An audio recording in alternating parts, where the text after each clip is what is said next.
ইদানিং সময়গুলো এত মানে দ্রুত দৌড়াচ্ছে কেন বলতে পারেন? মানে কোনো কাজের জন্য সময়ই বের করতে পারতেছি না।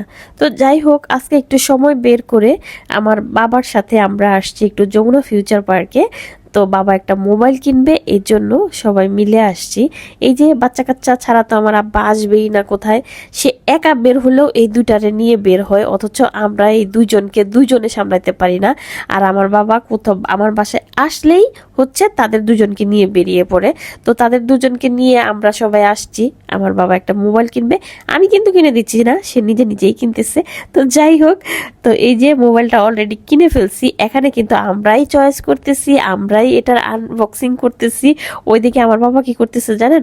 আমার ছেলেটাকে নিয়ে দৌড়াচ্ছে। এই যে আমার ছেলেটা মাশাল্লাহ অনেক চঞ্চল, তো এই দোকানে যত গাছ গাছলি আসিল সব পাতা টাতা ছিঁড়ে ফেলতেছিল, এই জন্য সে কোলে নিয়ে এদিক সেদিক দৌড়াচ্ছে। আর তার মোবাইল এদিকে এই যে আমার মেয়ে আর আপনাদের ভাইয়া আনবক্সিং করতেছে।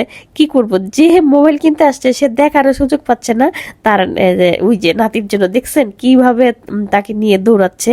তো এই হচ্ছে আমার বাবার কাহিনী। যখনই আমার বাসায় আসে তখনই আমার বাচ্চাদের নিয়ে এতটা মানে বাচ্চারা তাতে পাগল করে রাখে যে আর কোনো কিছু করার সুযোগই পায় না।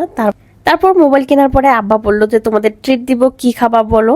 আমরা বললাম আগে ঠান্ডা হব, তারপরে ঠান্ডা ঠান্ডা কোল্ড কফি নিলাম আমরা সবাই। তারপরে কোল্ড কফি খেয়ে দেন ভাবলাম যে বাহিরে খাওয়া যাবে না, কারণ এদিন নিয়ে বসা যাবে না, এর জন্য ডিনারটা কিনে আমরা বাসায় চলে যাব। তো আজকের ব্লগটা এই পর্যন্ত। সবাই ভালো থাকবেন, সুস্থ থাকবেন, আল্লাহ হাফিজ।